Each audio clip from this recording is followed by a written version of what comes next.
This episode may contain content of a graphic nature, including descriptions of physical and sexual violence against adults, children, and animals. Listener discretion is advised.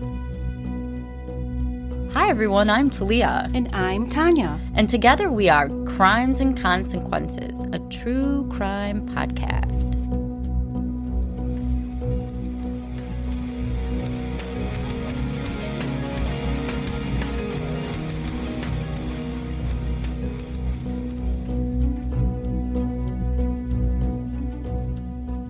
Hi, Tanya. Hi, Talia. Welcome back, everybody, to Crimes and Consequences, a hardcore true crime podcast.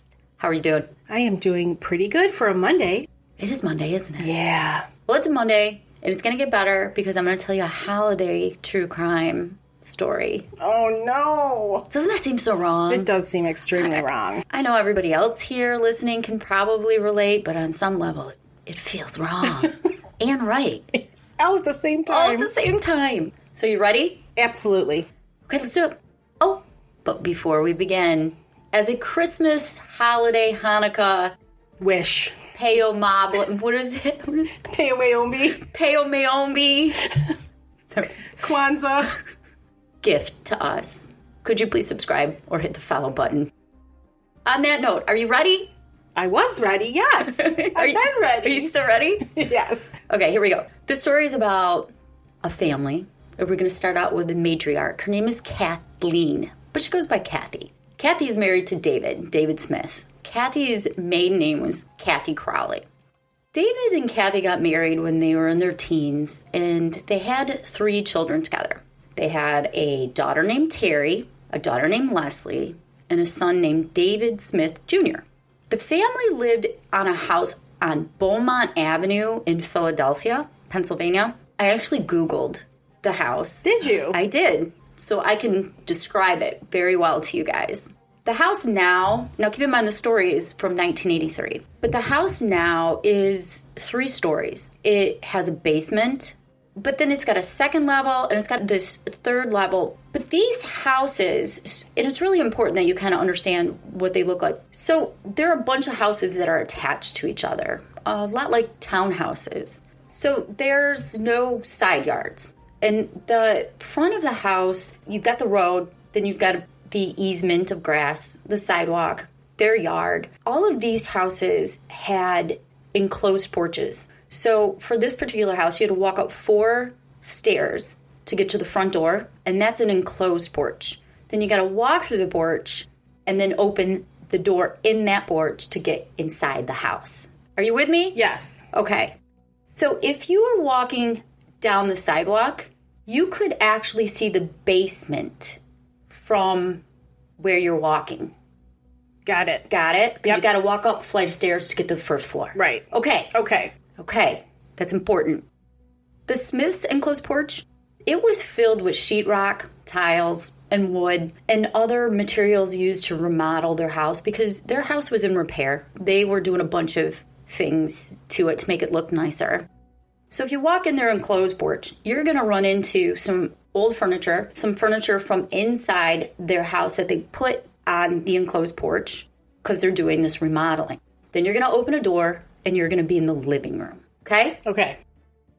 On Beaumont Avenue lived almost all of Kathy's family. Kathy was the daughter of Mary and Lester Crowley. Lester had 5 other adult children that were Kathy's half-siblings. DeWitt Crowley, Milton Crowley, Lester Crowley, Willie Mae Crowley, and Shirley Crowley. And almost all of them lived on Beaumont Avenue within walking distance of each other. Kathy and David's children, they spent a lot of time going between their home and Grandma Mary's house because Grandma Mary lived only 4 houses down. Nice. Yeah, right? Nice. After years of being together, David and Kathy's marriage began to crumble. And by late 1983, which is the time the story takes place, David had moved out of the couple's Beaumont house. 18-year-old Terry and 16-year-old Leslie decided they wanted to continue to live with their mom, Kathy, there, as did their brother, David Jr. And I'm not sure how old David Jr. is, but I think he's in his teens too. There was not a lot of information on this story anywhere. But the kids would see their dad all the time. Their dad would pop into the house. He would check on the remodeling that was taking place and see his kids. The relationship that David had with Kathy was cordial, and he came by almost every day. Now, Monday, December 19th was a very windy and cold day in Philadelphia. Do you want to know how I know this? How do you know this? I Googled it. I Googled the weather. Nice. The temperature was below freezing, and there was a wind chill of about 20 degrees. Terry was a senior, and she wasn't feeling well enough to go to school that morning, so her mom said she could stay home. Leslie, who was a 10th grader, she was feeling fine, so Kathy told her she needed to go to school. Kathy watched Leslie go. I'm assuming David Jr. went, but I could just be adding to the story. Then Kathy got ready, and she went to work, leaving Terry to be home alone. The Crawley family checked in on Terry throughout the day, and Kathy would call her on her lunch breaks and other work breaks. At around 2 o'clock, Terry called her mom to tell her that her uncle DeWitt was at their house. He was looking for his carpentry tools that he'd left there. He was the one that had been helping Kathy and David fix up the home on his off time. During the day, he was a janitor. He wasn't a professional carpenter, but he knew enough that Kathy and David felt confident he could do the work. The problem, though, is that he was kind of lazy and he wasn't getting it done. So Kathy and David decided to hire somebody else to finish the job, which is why DeWitt came over to get his tools.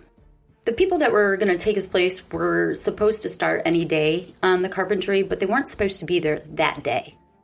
While Kathy was on the phone with Terry, she asked if Uncle DeWitt seemed upset about being fired, basically.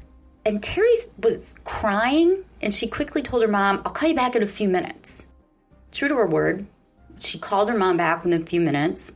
When she did, she sounded fine on the phone. She told her mom that Uncle DeWitt left, and he was fine, and that she was home alone. Kathy got out of work in the early evening of that same day, that Monday, and she decided to go do some Christmas shopping for the kids before heading home. After shopping for a few hours and getting some presents specifically for the girls, she stopped by her mom's house just down the street. She wanted to hide the Christmas presents so the kids wouldn't see. Aw, that's cute. Kathy sat down at the kitchen table with her mom and just kind of bullshitted for a while. About a half hour later, DeWitt stopped in to chat, and basically, you can tell by the way I've been describing things that the family everybody just kind of drops in and hangs out and comes and goes. While DeWitt was there, he asked Kathy if she would go back with him to her house so he could get his tools. And Kathy was really stumped by this because she thought he had gotten the tools earlier. He explained to her that he did go by the house and he talked to Terry, but he ended up leaving the house without grabbing them. He then told Kathy and Grandma Mary that he had just knocked on Kathy's house earlier and no one answered the door. So that's why he was like, Kathy, will you come with me? I need to get these tools. By this time, it's about 9 p.m. and it's pitch black outside. So together, Kathy and DeWitt, they walk the 4 doors down. They walk up the 4 steps to the first door, and then Kathy used her key to unlock it because it was locked. As she did it, she immediately noticed that the porch door opened wider than usual.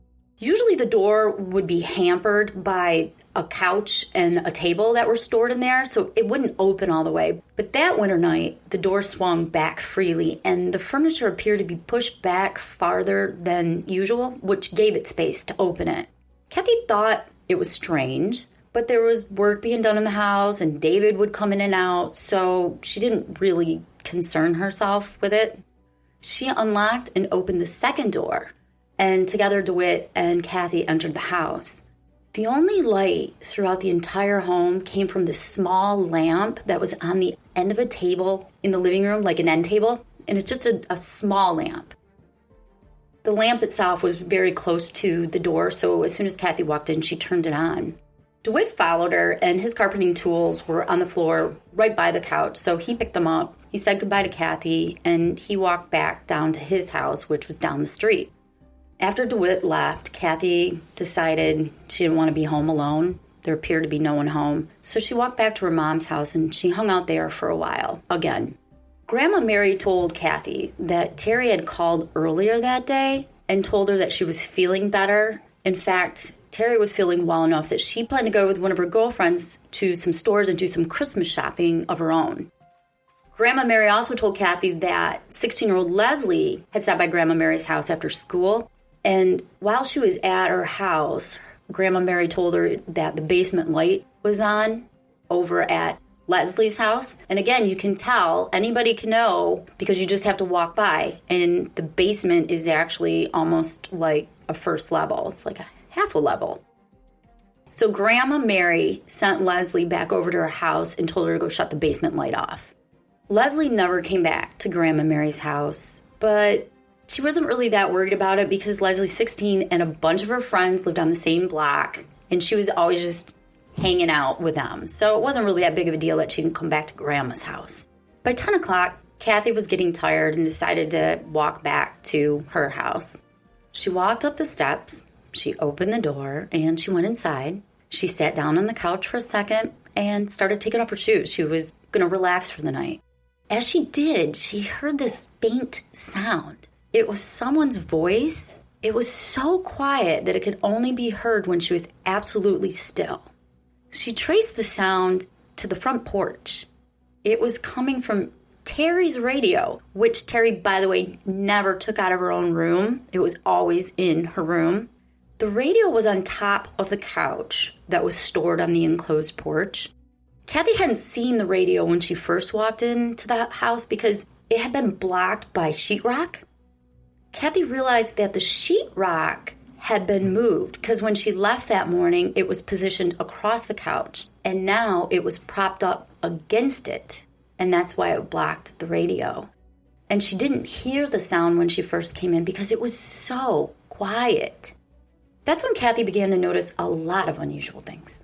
For example, the ceiling tiles that were used for remodeling, they were in a different spot on the porch. Inside the house, now the house was very dark inside, except for that one light. Inside the house, clothes were hanging all over the steps that led upstairs, but they weren't drying there. They were randomly thrown, it looked like. Or it could just be some messy kids. In my house, it would just be messy kids. Then Kathy noticed her sewing machine was moved from the dining room into the hallway. And she didn't know, is this part of remodeling? Did the kids do something weird? Did the new carpenter start and she didn't know about it? She had no idea what any of this meant. That's when Kathy decided to look around the rest of the house. Dun, dun, dun. Dun, dun, dun. She yelled out for her 3 kids, but got no answer. And again, I'm not sure where David Jr. was, but Kathy didn't really expect the other girls to be home, but she yelled out for him anyway. She went into 18-year-old Terry's room first. Terry's room was the first room down the hall on the right.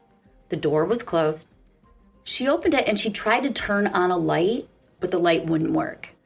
She could still tell in the darkness, though, that all the dresser drawers were pulled out and Terry's clothes were just thrown everywhere. There wasn't any sign of anything really disturbing, like blood, but Terry's room wasn't usually that messy. Next, Kathy walked down the hall to Leslie's room. Leslie's room was next on the left-hand side. She went to turn on the light, and the light didn't work. That's really creepy now. Yeah, right? From what Kathy could make out in the darkness, the room looked the same as it did when she left that morning, except the bed looked crooked. It looked like part of the bed had broken, and it was laying a bit crooked, like maybe a leg was broken a little bit. It seemed to be lower at one end. But nothing else in the room was amiss. Kathy left Leslie's room, and she made her way down the hallway to the next room, and that was Kathy's bedroom. She tried to open her own bedroom door, but something on the floor was blocking it from opening.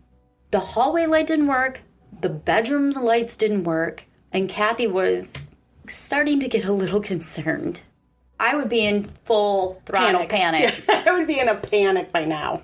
Kathy was desperate to get a light source, and she remembered that David Jr. had a TV radio in his room. Do you know what TV radio is? It's a TV and a radio. It is! I Googled it. My dad used to have one. It is exactly that. Had a little tiny TV screen on it. You could play the radio. Yes. It seems very prehistoric now. Yes, it does. It looks like a boombox. Because I have a TV phone right now. Right? Right? That's a good one. That's a good point. For those who don't know, Tanya described it. It looks like a boombox, and it can run on batteries. I'm assuming a lot of batteries. David Jr.'s room was upstairs. So Kathy decides she's going to head upstairs. She's going to get that TV radio, and she's going to use it as a light source because the lights are not working in the house, even though, oddly, one light is the one in the living room. I guess she didn't have any flashlights. According to the court records, panic started setting in when she realized that her house was most likely burglarized by someone. She left the bedroom and she went towards the stairs. She went up the stairs, and the first room up there is the bathroom. She tried to open the bathroom door, but once again, that door wouldn't open either. There was something blocking it from allowing her to get in there. In the dark, she saw a smudge of something, but she didn't know what it was. And it wasn't that big, but it was an area that had some sort of dirt or smudge on it. She made her way to David's room, which was right by the bathroom, and she couldn't find his TV radio, and his light wouldn't work in his room either. That's when she just completely lost it. Fear was gripping her, and she decided to run downstairs, grab the phone, and she called her mom. She told her mom, listen, none of the bedroom lights are working in this house. I don't know what's going on. Things are moved all over. Can you come over here with a flashlight? Girl, call the cops. But see, I think she thinks whatever's happened was just a burglary and it's over. It's over. Yeah. Though I myself, I'm way too suspicious now. Yeah. The one thing this podcast has taught me is just to be suspicious constantly. That's true. Within a minute or two, Grandma Mary made her way over to the house with a flashlight. She calmed Kathy down and told her the most likely reason that the lights weren't working was probably a blown fuse in the basement. She suggested that the two of them go down in the basement together and check it out. Hindsight is 20/20. Do not go in the basement. Call the police. I don't like to go in my basement with the lights on. I don't either. What is that? Let alone without the lights on and a flashlight. Using Grandma Mary's flashlight, the two went down the stairs together to try to fix that light problem. The basement was an unfinished basement, typical in many households in the United States. The ceiling was unfinished. It was rafters. The walls were cement. The floor was cement. And it had one of those dangling lights where basically it's just the bulb hanging down from the ceiling. You know what I'm talking about? Yeah. The washer and dryer were in their basement. And they also use it as a storage area. So it's going to have everything and anything from a house that you don't need. As the two made their way down the stairs, they noticed that the light bulb was loose from the socket because it was hanging over one of the steps. So they decided to twist it back in. As soon as they did, the lights popped on in the basement. Do you want to know what they saw? Oh, I'm afraid to ask, but yes. Let's take a break.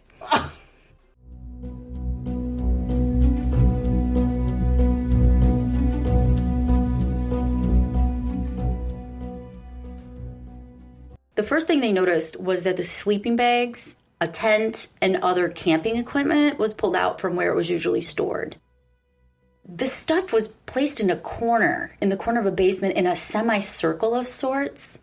As they looked closer, they found a bedroom quilt that belonged to Leslie on the ground in the heap of camping equipment. Kathy bent down and tried to pick the quilt up, but it wouldn't come up. So she pushed some of the things that were on top of it out of the way, and she tried to pull it up again, but she couldn't get the quilt to come up. Finally, with all of her force, she yanked at the blanket, and it gave way. When it did, it revealed the nude body of one of her daughters. No. Kathy and Grandma Mary stood in shock.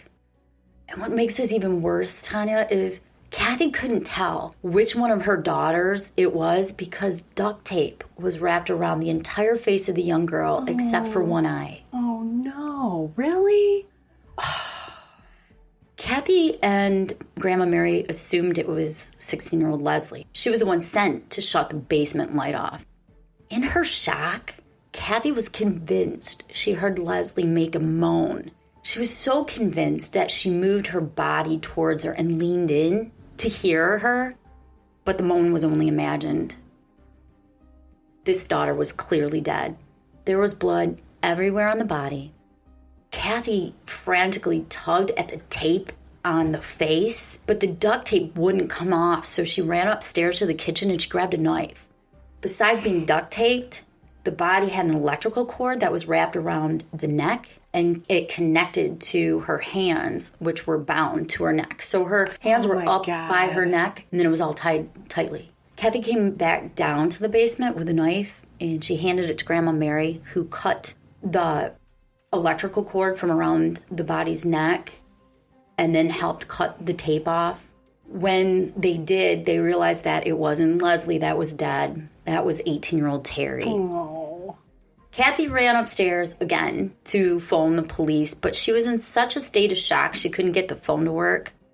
Instead, she ran out the door, and she had her neighbors call the police from their house. She was so distraught that she still couldn't even speak intelligently about what happened. I probably would be shaking and everything. I can't imagine. Grandma Mary called the police from Kathy's house, and officers were dispatched immediately. But there was this confusion because they were the two separate phone calls, and the two officers that were dispatched, Officers Ricci and Ronald Byrne, they went to the neighbor's house first. There they saw Kathy, who was shaking and crying uncontrollably. They requested that Kathy accompany them back to her house, and she did. They directed her to stay in the living room on the couch and not move. While she was sitting on the couch, she began to realize that the dining room and the kitchen were completely in disarray. She hadn't seen that before. Whatever happened in that house happened throughout the entire house. It was as if her entire home had been touched by something evil. Her mom was there, and she sat on the couch with her while the investigators searched through the house. Officer Byrne went down to the basement first to check Terry's body for any vital signs. He realized quickly that she'd been dead for hours because rigor mortis had already kicked in. In observing her body, he saw that bruises were covering her legs, and there was this gaping hole in her left cheek. Realizing that there's nothing he can do to help her, he left the basement and he joined Officer Ricci on the upper level floor where David Jr.'s bedroom and the bathroom were located. Officer Byrne went up the stairs. He got to Officer Ricci. They called for backup and requested a forensic pathologist be brought to the scene to analyze it more thoroughly. While they were upstairs, they saw blood smears on the floor of the hallway and on the trim of the bathroom door. They recognized it. They knew what that smudge was that Kathy couldn't figure out. Together, the two officers managed to open the blocked bathroom door that Kathy couldn't open earlier. When they did, they discovered exactly what had been blocking it. It was Leslie's legs. Leslie, 16-year-old Leslie, was found partially submerged in the bathtub. Oh, my God. And the bathtub was filled with bloody water. Her legs were bound together by electrical cord, and they hung over the tub, and I'm assuming the bathroom must be small. So her legs prevented them from being able to open the door. They were sticking out of the tub, but her head and torso were under the bloody water, and she was clearly dead. Officer Byrne and Officer Ricci proceeded downstairs to the enclosed porch to wait for more people to come, detectives and the coroner to arrive. While Officer Byrne was talking on the radio to dispatch, something caught his attention out of the corner of his eye. He first noticed that several ceiling tiles appeared to be missing from the ceiling, and the tiles that surrounded them appeared to have blood smeared on it, as if someone had tried to wipe the blood away. But something even more disturbing caught his attention. It looked like a pair of legs was jutting out from beneath the couch. He pointed the legs out to Officer Ricci, and they both went to the couch, and they removed the sheetrock that was on it, and the radio, and some other things that were on top of the couch. Together, they lifted up the couch, and that's when they discovered a third body in Kathy's home that night. Grandma, Mary, and Kathy, they immediately came out to the porch to see what the hell was going on. When they did, they saw a body laying face down, covered with a piece of plywood.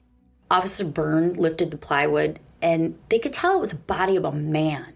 But Kathy and her mom couldn't positively identify who the person was. Even when Officer Byrne turned the head to face Grandma Mary, she still couldn't tell who it was. Protruding from the back of the head was a pair of scissors and an awl. It is a small pointed tool used for piercing holes, especially in leather. The metal part in and of itself is about 3.5 to 4 inches long. So that and a pair of scissors was sticking out of the back of this man's head. Just think of it as a big ice pick. The awl was embedded as far as it could go into the skull and into the brain of the body, leaving only the handle on the outside of the head. Damn. In addition, the killer had driven a nail into the mouth of the victim. Jesus. That was according to the court records. I don't know exactly what that means, but it sounds awful, and I don't need to know anymore. A nail was driven into the mouth of the victim. He was beaten and stabbed so many times in the face that it took a day to identify the body as that of David Smith, Kathy's estranged husband. Oh, no. So she lost 2 of her daughters and her husband that day. Although David didn't tell anyone that he was coming over to the house that afternoon, as I told you before, it wasn't unusual for him to stop by. Dr. Halbert Fillinger, he was a forensic pathologist on duty that evening. He went to the crime scene, and what he discovered was even more sick than we already know. He started in the basement with Terry's body. The first thing he noticed was that there were groove patterns around her neck. The pattern corresponded with the type of injury you'd expect when a ligature had been placed around the neck. And we know that she had an electrical cord tied there. Investigators, along with Dr. Fillinger, they noticed that directly above where Terry lay was a rafter with a nail in it bent downward. In Dr. Fillinger's medical opinion, Terry was alive when the electrical cord or another rope was placed around her neck and hung from the rafters. But she didn't die from the hanging. Whoever killed her had her hang there for a little bit, and then while she was still alive, she was beaten with a blunt object over her head and over her face. Her scalp was torn, she was stabbed in the face, and she was raped by her killer. Her cause of death was multiple injuries to her head and neck. She's just 18 years old. Poor thing. Dr. Fillinger performed an autopsy on David Smith's body. He found in excess of 13 blunt impacts to the head, as well as extensive tearing and shattering of the skull, stab wounds to the neck, and his back muscles were cut. The position of the injuries indicated that David had been attacked by his killer when he entered the enclosed porch from behind. Creepy. Yeah, creepy. The autopsy on Leslie Smith, found in the bathroom, showed that she'd been beaten over the head multiple times and her skull had been crushed and her jaw was broken. But while she was still breathing, she was placed in the bathtub where she drowned. So the question is, who killed David, Terry, and Leslie? Was it David Jr.? Would you like to know? Maybe I won't tell you. No, I'm going to tell you. I know you will. I'm definitely going to tell you I'm on the edge guys. of my seat, girl. The Crawley and the Smith family members were beside themselves. I mean, this is a huge, massive tragedy 1 week before Christmas. As the news of the murder spread throughout the neighborhood, because it's a close-knit neighborhood, family members and neighbors came to Grandma Mary's house to offer their support. The police were trying to get any information that they could use to help catch the killer. As distraught as Grandma Mary and Kathy were, they still agreed to go to the police station for an interview. While Grandma Kathy was waiting in the police car, she saw her stepson DeWitt Crawley. He was standing outside her house. She turned to the police officer in the car and said, quote, "There's your killer." Oh. According to Grandma Mary, DeWitt had been acting strange. She noticed when he heard of the murders, instead of coming home immediately, he showered and doused himself in talcum powder, which I guess was unusual for him. That's a weird reaction. I'll be right over. I'll be right over, but I need to take a shower first. What? When he came over our house, before the police were there, and Kathy and Grandma Mary were picked up to go to the police station. Kathy and Grandma Mary asked DeWitt what he'd been doing during the day. He seemed nervous to them, and he couldn't look them in the eye. And to Grandma Mary, that was a big, what the fuck? Yeah. But DeWitt voluntarily agreed to go down to the station for questioning. While Kathy, Grandma Mary, and DeWitt are headed to the station, the police are obviously asking the neighborhood, everybody around, what did you see that day? They went door to door and they asked all the residents there. Anything unusual during the day on the block? One witness came forward with some damning evidence against DeWitt. His name was Jesse Lee Brown. Jesse was hired to do carpentry for a neighbor of Kathy's. So there's a lot of carpentry stuff going on. Apparently, a lot of home improvement being done right before Christmas. He had been working at the home for a couple weeks, and he knew Terry Smith just from, I think, being in that neighborhood. In the early afternoon of the murders, he saw Terry talking to a man whom she introduced to Jesse as her uncle, DeWitt. Later that day, at around 5 o'clock, he saw DeWitt walking down Beaumont Avenue carrying a piece of metal that looked like a pipe. DeWitt knocked on Kathy's door and entered the house. This is all seen by Jesse. A few minutes later, Jesse walked past the house and heard an argument coming from the front porch. He saw Terry out there arguing with her uncle, and then she went from the porch back into her house, and DeWitt followed right behind her.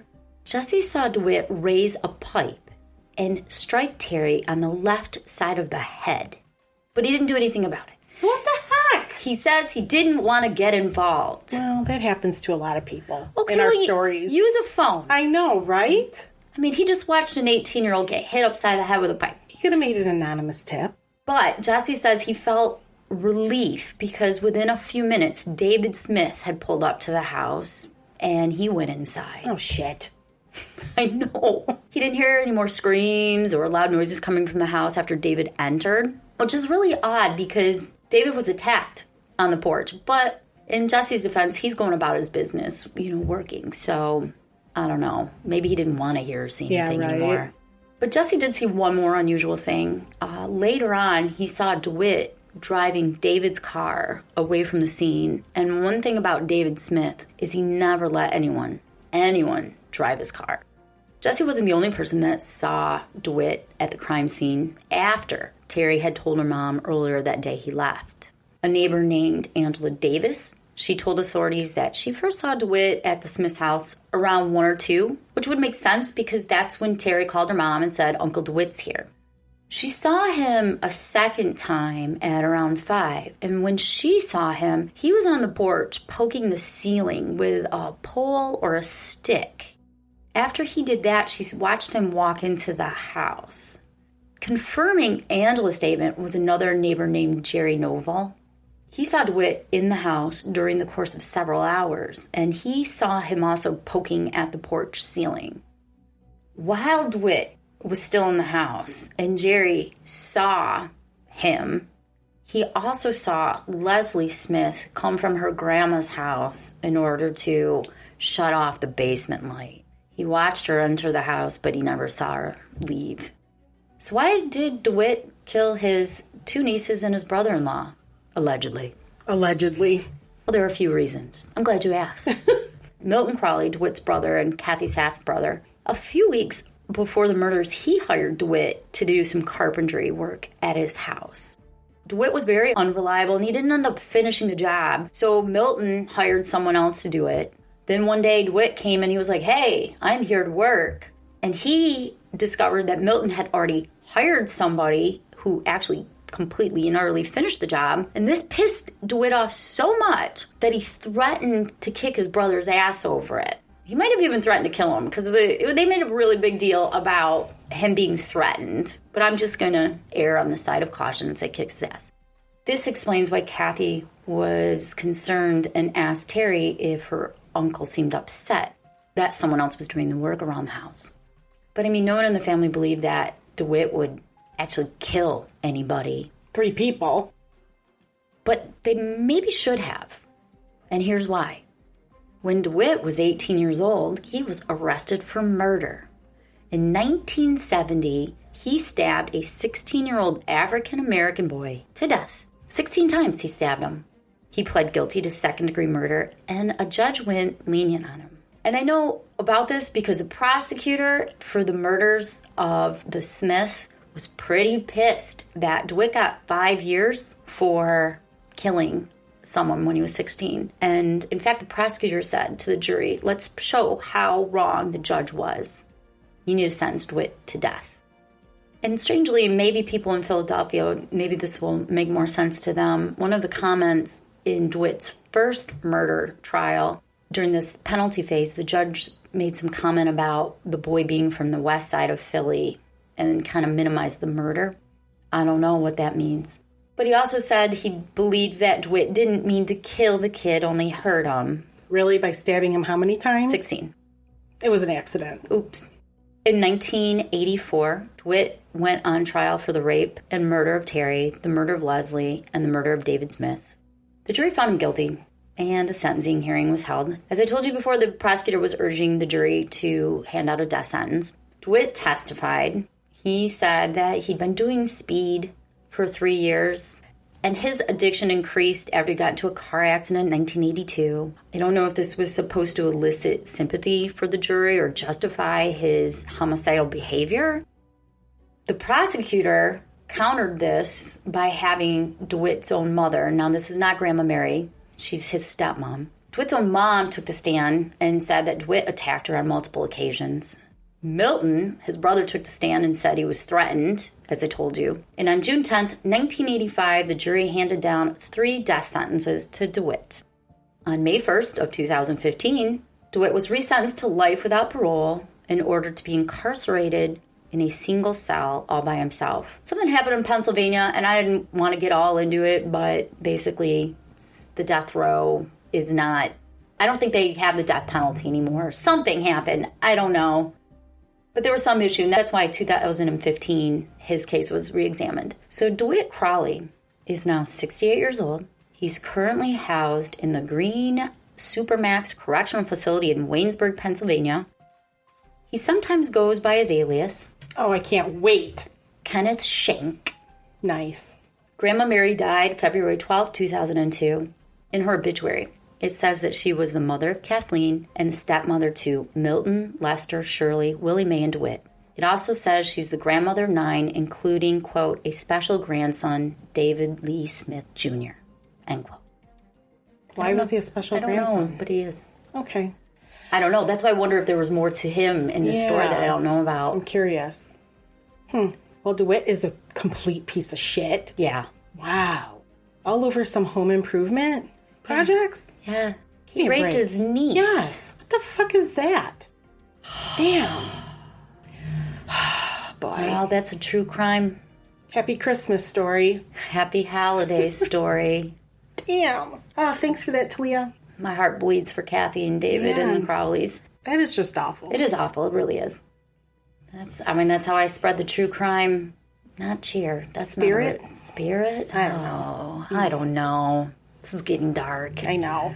I want to thank everybody for listening to us. If you haven't done so already, go ahead and hit the subscribe button. We'll be back next week with a fascinating true crime tale. You can also check out our website, tntcrimes.com, where you can see all of our unreleased private episodes and purchase them for 99 cents, or become a member and get all of them kind of for free. You become a member, you can join our live episodes, get all of our unreleased, get early releases, all these great things. And you can follow us on social media. Yep. We are on Instagram and Facebook at TNT Crimes Podcast. Yeah. And that's it. We are very active there. So that's it. That's it. All right. Until next week. Bye, everybody. Thank you. Bye.